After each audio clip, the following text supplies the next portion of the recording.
Good afternoon, and welcome to the opening session of IT&CM China and CTW China Virtual. I'm George Cao from Dragon Trail Interactive. We're extremely proud to be the official virtual partner of the show this year. As many would say, virtual events are nothing new, but there's still a huge amount of unknowns when actually launching one. Would exhibitors sign up? Would buyers participate? Would technologies work? And most importantly, would you, the buyers and sellers, be satisfied with your experience and the value you get out of your participation? Some consider the unknowns risks. The courageous and the visionary would take on the unknowns as challenges and as opportunities to trailblaze a new way forward for the industry. IT&CM China has been a successful trade show for the mice industry in China for many years.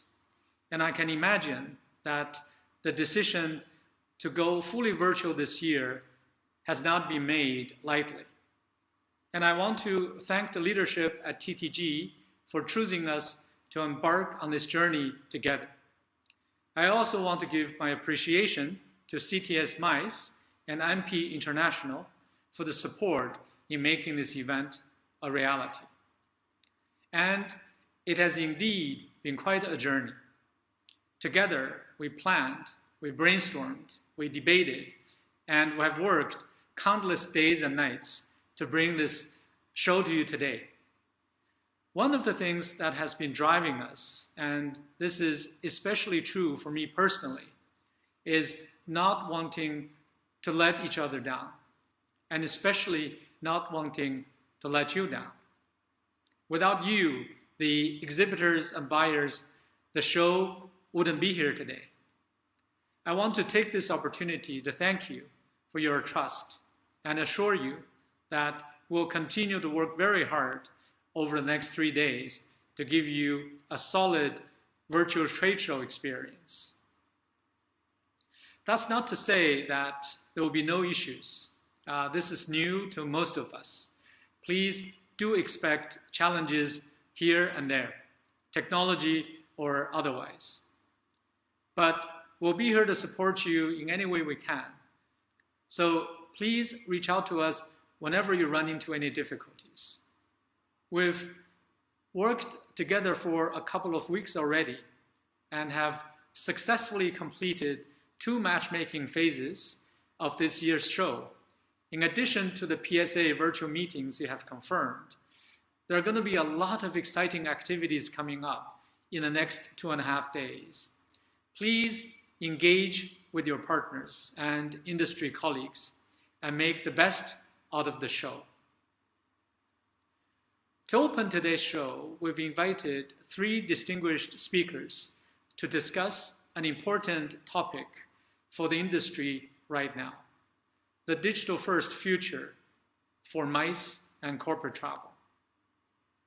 Before I introduce the speakers, I want to share a few thoughts of my own on the topic. Since the beginning of the pandemic, I've heard people say, wow, the sky is falling. Digital and virtual is going to take over, and the mice industry is going to change forever, and we'll never be able to go back to where we were. At the same time, there are also people who say, virtual will never replace physical and live events. A handshake is worth 1,000 hours of Zoom calls. In my opinion, both views are too extreme. The pandemic has changed many things, both personally and professionally. But the changes may not be as big or as fundamental as some seem to suggest. Let me show you a picture. So this is a picture that went viral a couple of weeks ago after it was taken at the 2020 World Artificial Intelligence Summit I believe it was held in Hangzhou. So what made this picture special was the third person on the big screen from the left, Dr. Shen, a celebrity Chinese scientist and a former Microsoft executive. Of the four people on the big screen, three were actually physically on stage, and Dr. Shen was participating virtually. The claims are, to people from the back of the room and to people who are listening online, it makes no difference whether Dr. Shen is physically at the event or participating virtually. This has been claimed as the epitome of the hybrid event and the future of the hybrid event. But let me show you another picture. This picture was taken in March of 2017, exactly 3 years before the outbreak of the current pandemic. This is Stephen Hawking presenting with 3 speakers to an audience in a hologram. Now, if you compare this to the previous picture, which is more advanced? To get a sense of how big a change we're facing, let's take a look at what has changed in meetings and exhibitions. I'm going to use exhibition as an example. This is a chart that I have prepared last year when we were thinking about virtual trade shows. When you do a line-by-line comparison of what happens at a physical trade show versus what happens on a cloud-based or virtual trade show, there are more similarities than differences. The traditional trade shows have already been using a lot of digital tools. If you think about it, registration happens online. Matchmaking are done digitally. Even when people come to the trade shows, they're using trade show apps to navigate the trade show, to find the people they want to meet. Those have all been digital already. There are many, many other digital tools that are used at physical events. Facial recognition, RFIDs, and many, many other things, right? The key thing that has changed really is the way people communicate. In the traditional trade show, you shake hands, you meet face-to-face. In a cloud-based or virtual trade show, you communicate over video calls. I would say that's probably the major difference between these two formats of trade shows. But that is a continuation of the digitization of the trade show and exhibition business. And I think this change will continue to evolve over the coming years. So my point is, the changes that the pandemic has brought to the industry is not as big as someone would suggest. I think this is basically a continuation of the involvement. Okay, enough from me. Let's bring out our speakers for today. They are Zoe Lo from Hong Kong Tourism Board, who heads the mainland China market for the DMO. Katie Wang from KNA International from Taiwan, who is a veteran of our industry, and Sharon Liu from Tencent, who will bring technology and solutions perspective into our discussion. First, I will ask all of our speakers to briefly introduce themselves. Let's start with Zoe. Zoe, please. Hello, this is Zoe Lo from the Hong Kong Tourism Board. It is my pleasure to be here and meet with everyone. Thank you, Zoe. Next, Katie. Please say a few words about yourself. Well, good afternoon, friends from all over. My name is Kitty Wong, and I based in Taipei.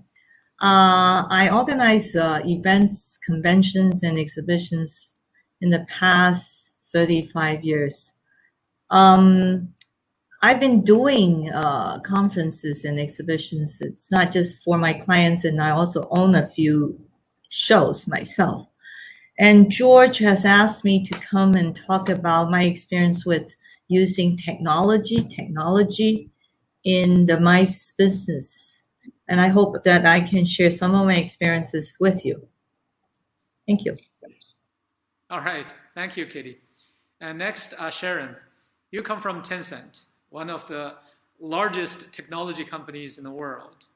Many of the innovations or disruptions we see today are powered by technology supplied by Tencent.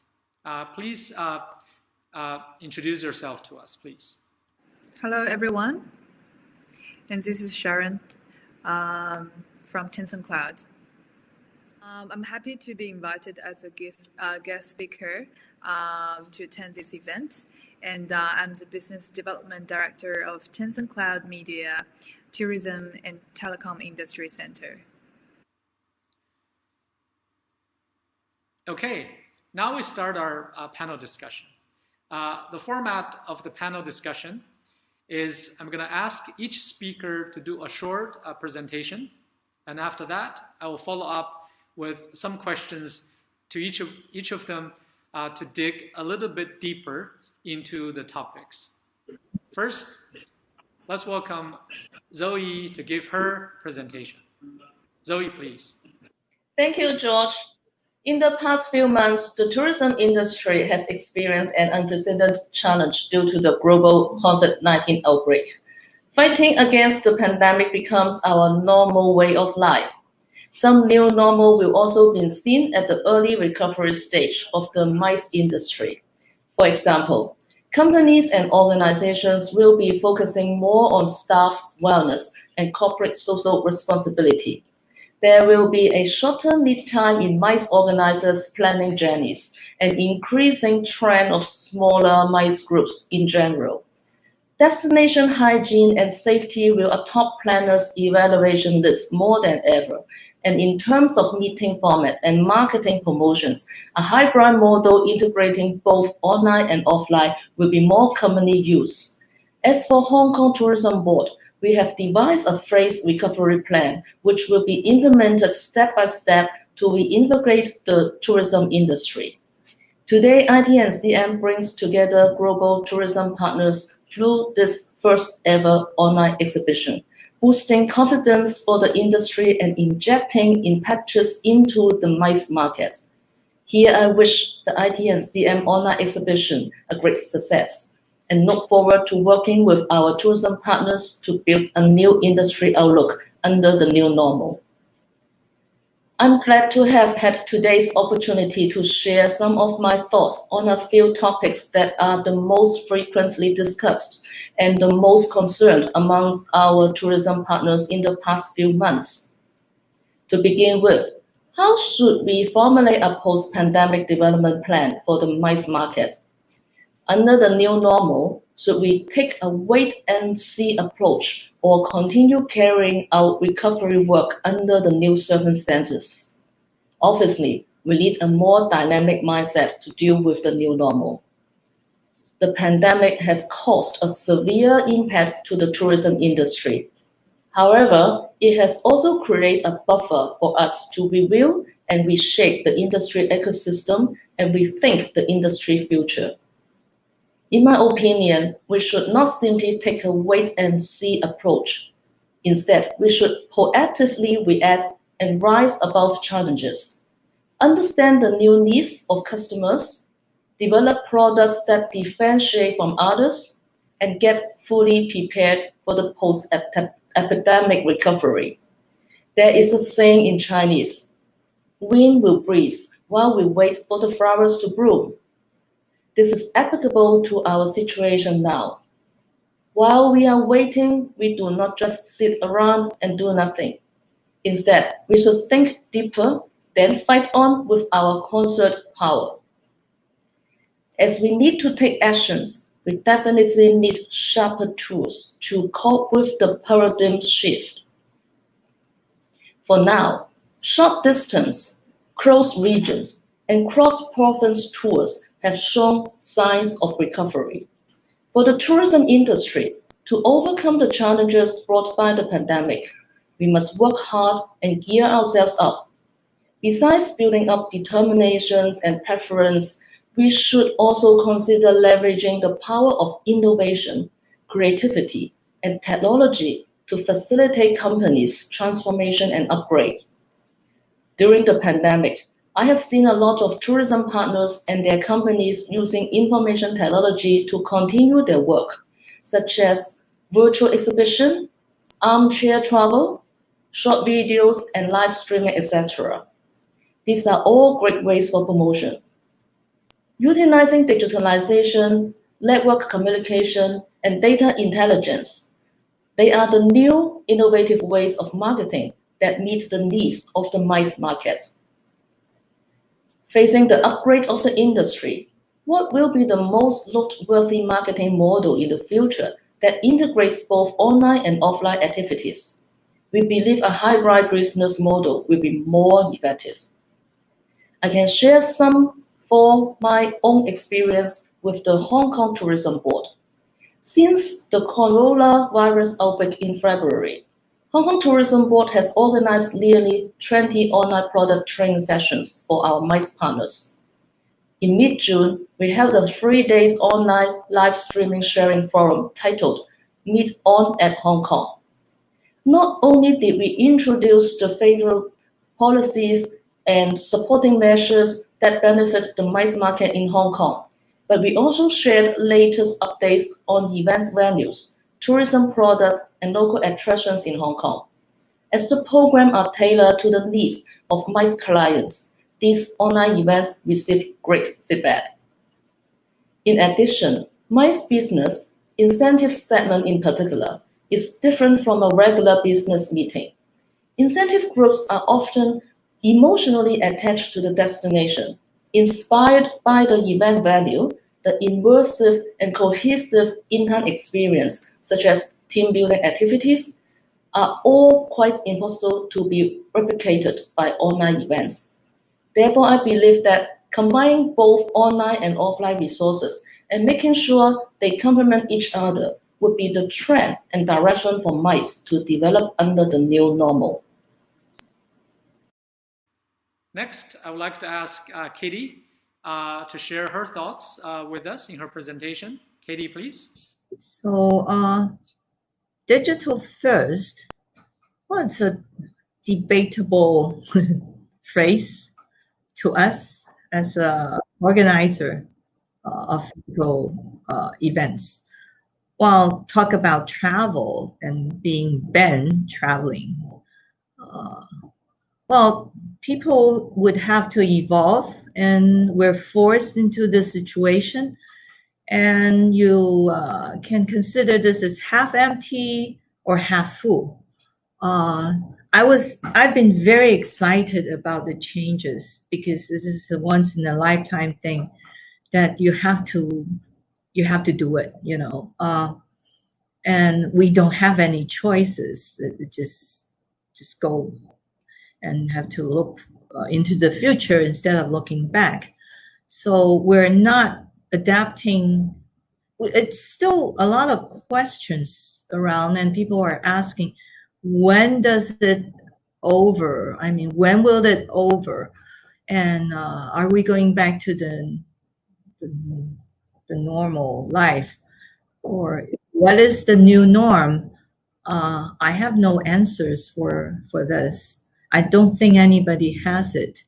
And looking at the situation here now in Taiwan, that my first slide, we've been, there are 4 exhibitions already opened, and it was overwhelmed, the reaction to the audience, I mean the spectators, as well as the exhibitors.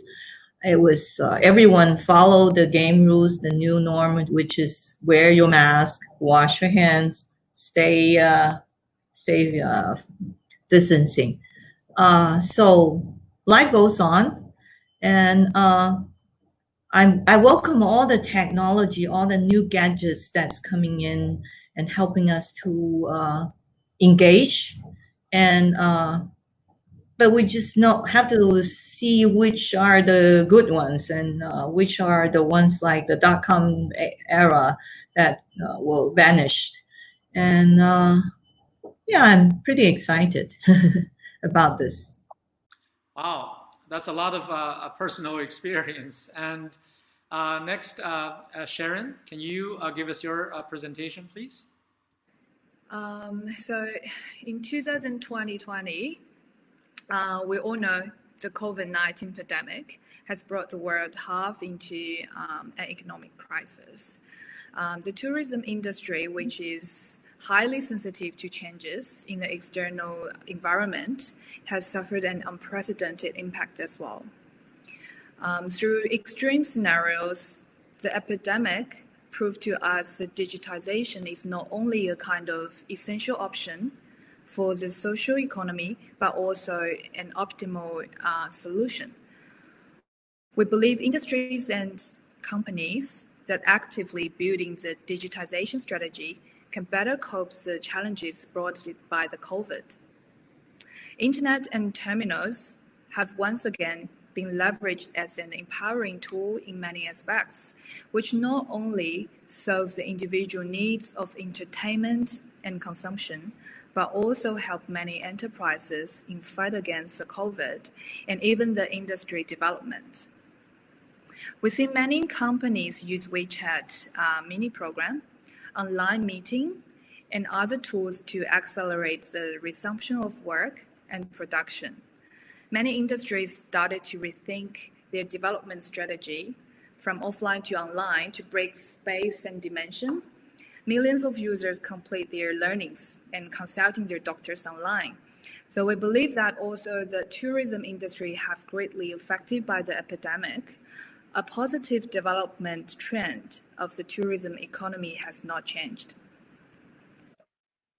As Mr. Tang Daoshen, the president of Tencent Cloud, said before, the epidemic has temporarily closed the window of the physical world while opened a larger door in the digital world. During the epidemic, Tencent assists the consumer, enterprise, and government sector against the COVID with technical support through our strong cloud technology and platform capabilities, as well as a holistic internet ecosystem. Let me just give you an example. During the epidemic, Tencent Meeting as AI medical imaging has shortened the CT film reading time from 5 to 15 minutes to a few seconds, assisting doctors in improving the diagnosis efficiency and greatly reducing the workload. In the interim, Tencent Cloud development tools have also accelerated the progress of digitization. For instance, the Shenzhen Metro Epidemic Prevention and Control System has been developed completely through the cloud, launching web-end, mini program, and management application within 2 weeks. And Tencent Meeting also provides an efficient online real-time communication platform for remote education for students and remote collaboration for employees. Driven by the epidemic, the culture and tourism industry review new trends and characteristics in fast pace. In the future, we believe there is a deeper integration between digital technology-driven culture and tourism. The digital technology will help the development of the culture and tourism industry and will promote the ecological reconstruction. After several years of development, the culture and tourism industry will undoubtedly form a sound and long-term healthy development system. From 2020 and 2018, actually, Tencent announced a new corporate strategy, which is restructuring to embrace the industrial internet while maintaining the roots in the consumer internet, facilitate the digital transformation in different industries. We also take culture and tourism industry as a strategic position for pioneering trials. We believe that in the age of the industrial internet, the opportunities, structure, and boundaries of the culture and tourism will be open as never before. Technology will play an important role in the culture-tourism integration, consumption, digital governance, and the communications. Therefore, with an open mind, Tencent will invest our various experience, including the internet, big data, cloud computing, AI, and other technologies into the development of global tourism and smart constructions, and continue to use technologies innovation to improve the traveling experience of the general public and lead the high-quality development of the industry. Meanwhile, building up standard methodology and promote it within the industry. And recently, we have launched the Tencent Exhibition Industry Solution for MICE industry through online live broadcast, which are mini program interaction, AI simultaneous interpretation, and other technologies creates a brand new experience of cloud exhibition. We have facilitated quite a lot online exhibition to be held as scheduled during the COVID. One of the good examples is Canton Fair. For the future, let us work together to enable the communication to cross national boundaries, to allow interaction to break through the space, and to jointly build a healthy, open, trustworthy, and sustainable intelligent society. And lastly, we hope to work together with our partners, industry experts, and leaders to create a new ecosystem, embracing digital culture tourism. And I wish the conference this year a complete success. Thank you all. Thank you all for the presentations. Next, we're going to get into a discussion. I'm going to pose some questions to each of the speakers. My first question goes to Zoe. We've seen some very innovative virtual events launched by Hong Kong Tourism Board. What have you learned as an organization from the virtual events you have launched in the past few months? Okay. Since February, our promotion of the MICE industry and communications with tourism partners have been continued mostly on virtual platforms through special online training sessions, live stream classes, and webinars, as well as building an online business matching platform. As we look back, we are glad that we keep up with market changes and able to transform into a new opportunity for us. Online events are cost-effective and flexible. For Hong Kong, we deployed a phased plan to carry out different online events based on tourism partners' understanding of the destination. From February to April, the epidemic spread across the country and forced the tourism industry into health. We think that is a perfect time for industry partners to take a pause to learn and equip themselves. To seize the opportunity to maintain the presence of Hong Kong and deepen industry partners' understanding of the city, we organized over 10 live stream open classes to provide over 1,500 trade partners with a systematic training on Hong Kong's MICE resources, favorable policies, and support. We made good use of the home office plus online training model, turning the pandemic crisis into a new business opportunity. Our training sessions also went deep. We conduct 10 tailor-made online training sessions for major MICE agents, introducing the rich MICE offering in Hong Kong to more than 800 industry professionals, fostering a deeper understanding of Hong Kong's attractions, venues, and ways to respond to the new normal. After running smooth virtual events for a few months, we challenged ourselves further by trying something new. In June, we started to build a live streaming platform and a business matching platform, inviting more than 80 trade partners of attractions, venues, and hotels in Hong Kong to join the training. The 3 days live stream sharing session introduced Hong Kong's MICE offering, including meeting, catering packages, attractions and itineraries proposals, and rental-free policies to more than 1,500 mainland buyers. The online business matching platform creates opportunities for tourism partners in mainland and Hong Kong to connect and explore business potential. With 80 virtual booths set up online, the platform facilitates one-on-one conversations between buyers from mainland China and sellers from Hong Kong over the course of 3 months, making sure that there was a response to every inquiry and a solution for any meeting needs. As of now, the platform has enabled more than 1,000 pre-scheduled appointments and will continue to coordinate 500 more by the end of August. As a tourism organization, Hong Kong Tourism Board will continue to stay ahead of the game and respond quickly on new market dynamic and make strategic adjustment in face of the ever-changing market situation. Although face-to-face meetings are hindered by the current situation, we continue to deploy online events to facilitate the communication between Hong Kong trades and corporate buyers and trades in mainland China. In order to create win-win situation, this is the greatest value of a tourism board. These are some of our experience for everyone's reference. Thank you.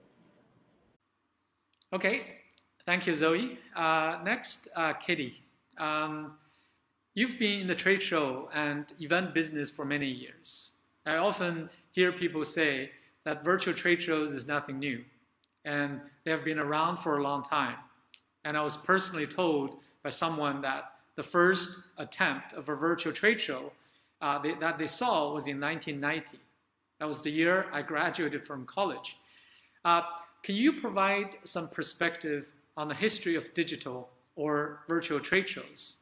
Have there been any successful attempts before this pandemic? Yes, maybe Darren or Caroline at TTG will tell you that I organized the Taipei International Travel Fair in the 90s and the early 20s, year 2005 until. And I did organize one virtual trade, travel trade show in the turn of the century when the .com was hot back then. And it was very costly. And the technology was there, but it's so costly that it doesn't make any sense if we could meet physically, and only did it once. But along the way that I've been promoting the green meetings and exhibitions, I try to do a paperless congress or exhibition. So I have to develop the system to support this, and costs some other fortunes. Until that, I succeeded in 2005 that totally we could go paperless. But it's the key point is my client. Does my client want to pay for it? Sometimes they're very reluctantly, they're so scared of something that they're not familiar with. So it took a long while, and it earned me a Green Lady title that I tried so hard to push it. And until I found this very, very powerful tool called Mice app, which that you can see from the slides, that help us to keep on moving. And that's my experience so far. Thank you, Kitty. And Sharon, the Canton Fair. It was launched as a virtual trade show this year, which has become a big encouragement to many people in the virtual event business. As the first virtual trade show by Tencent, how did you launch it in such a short amount of time? I know it was decided only a couple of months before the date of launch. How did Tencent manage to do it? Sure.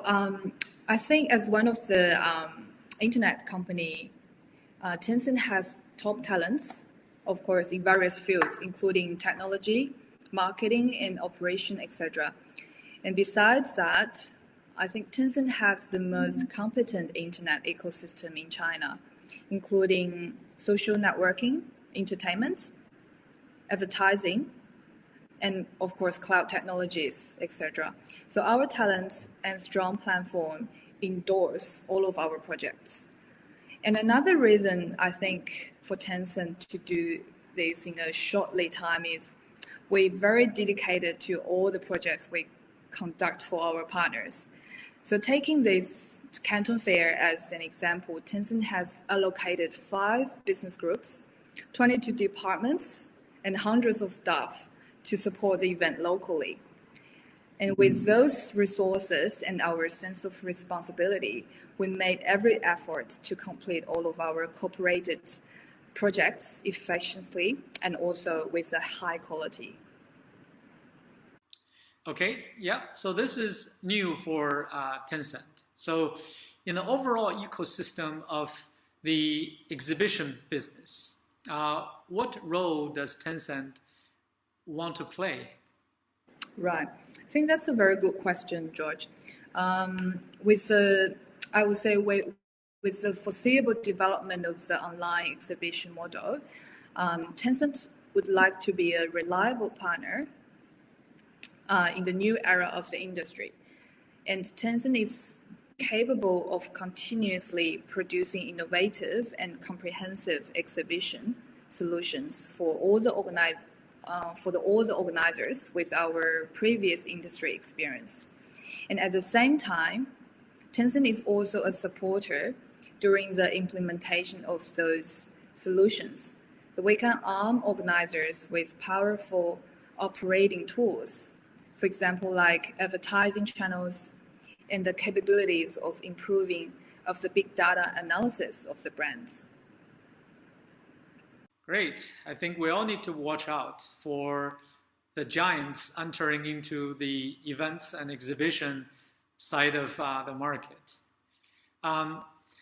Let's talk about technology and solution for a minute. So for someone to choose a virtual trade show platform, what are some of the key criteria they have to consider? And secondly, how is the Tencent solution different from those offered by Alibaba, Baidu, and JD.com? I would like to mention probably some keywords here. I think the key criteria consists of credibility, platform, technology, channels, and the other additional empowering abilities. Also, all of these three companies you've mentioned provide cloud technology. What I would like to highlight is Tencent's strengths in consumer internet. This is our strength. So in addition to Tencent's top cloud technology and the powerful industrial internet solution, we have the most complete industry chain of social platforms in China, including like WeChat, QQ, Tencent News, Tencent Video, and all of these platforms can be used as advertising channels for our exhibition organizers to promote their brands. And I think another important thing is Tencent has its own brand credibility in the mind of everyone in China. So, which I believe is a point of difference that sets us apart from our players. Thank you, Sharon, for answering my questions. Next, I'm going to turn to Katie for a discussion of business models. As you know, business models for many companies and associations are built upon physical events. How should these companies adapt their business in the next few years? Should they wait this storm out, so to speak, or actively look to change their business model? And to answer the second questions, it's about our clients. Well, they've been used to, for thousands of years that we meet physically. And now that, are they ready for this change? Well, they have to because we're forced into it. But in another hand, there will be, I can't say changes, but reconstructed the whole society, all the associations or our corporate clients, they may not be existed after post-COVID-19. We just don't know. We just have to go and see. So should they wait or should they actively, do some changes. Definitely, they have to adopt a new norm. Well, my task is to help them and guide them along the way, and to let them understand that we're not going back. It's not a reshuffle because there are a few cards missing, and we definitely rebuilding or reconstructing the new way of communications. I can't say that the virtual meeting will replace, and I don't think it would replace the physical meetings, but definitely it would be part of it. Hybrid is here to stay. It's just there are changes, there are advancements, and there are upgraded platform coming up very soon that we can make use of. And this is how I see it. You've shared some personal experiences, and I want to ask one more question on your personal experience. What have you done with digital tools and internet technologies in your business in recent years?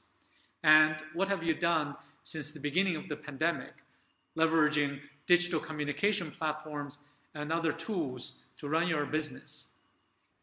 In your opinion, what are some of the most challenging aspects of adapting to a digital-first marketplace? Well, there should be a lot of communications beforehand, like what we're doing right now or what we're going to do in the future. We have to write a script and let everyone who register or who are invited know exactly where their position is, and then rehearse, like doing a play. You have your lines and they have theirs, and the goal is to make the communication work and let the flow going, and so we can have episode 2 or episode 3. There will be competition, fierce ones, but whoever that can stand out would go on, and some of them will have to just be excused. Should I put it the right way? So get ready and be a nice performer in the future. Practice your script. Communicate with a facilitator like George Yu, and make sure that you deliver what you wanted to say by speaking slowly, clearly, and with some expressions, and that will help. That's how I feel about it. Mm-hmm. Great. Thank you, Katie. And next, I want to bring up a controversial topic, which is live events versus virtual events. Will one replace the other? Some say, virtual events will never replace live events. A handshake is worth 1,000 hours of Zoom calls, as I mentioned in the beginning. But a lot of digital natives might dare to defer. They would say, if you can do this efficiently over the wire, why do you have to travel long distances? What is your take on this issue? What is your opinion, Katie? Never say never. To me, I have a few shows going on, and if you're looking for new clients and you're launching new products, using virtual exhibition is not going to help you too much. So I think, but for maintain the clients' relations and continue to get orders are helpful, because I did that for the Textile Association just recently.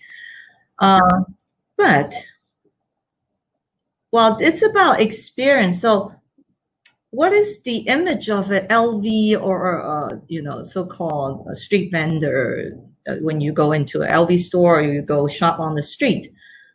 It's a very different feeling. So I think branding will become more and more important. People trust you, and then we can build virtually. If you don't get the trust from the other parties, then you can't do anything. You're a sitting duck. So I think we should spend more time in really find out what have you got to offer virtually. And so branding stands out if they know that K&A is, oh, when we go to Taiwan, we'll talk to Kitty. She's good. Okay, this is a brand that people would think of. So that's how I see it when we move forward. Mm-hmm. Yes, yes. I completely agree with you, on the analogy of LV versus street vendor. If we go a bit deeper along that line of thinking, we might find that for the event and exhibition business, further segmentation might occur. And, leaders might emerge for each segment. So instead of having overall industry leaders, we'll have leaders for, more high-touch traditional events, and we'll have leaders for, more efficient virtual events. Mm-hmm. But, however, I still think physical meetings has to come back. So reopening to all borders are necessary when we find ways to contain the disease or the virus. We have to live with it. It's not going away anytime soon. And not everyone's doing what we do now in Taiwan. You just don't have that. It can't go back that way. So, so how do we, plan for reopening would be a very key issue for our survival. I mean, for the most of us who relies on physical meetings and traveling. You have to think twice before you make a decision to make a trip now. Not like before, a phone call away, I'm there. So that would make a difference. Traveling would be definitely going back 50 years. I mean, when you make a trip, you really plan for it. Mm-hmm. All right. Thank you so much for the sharing. And I sincerely hope that a conversation like this will go on. And they will, including right here today and tomorrow. That's pretty much all the time we have. Enjoy the show and see you in the virtual meeting rooms tomorrow.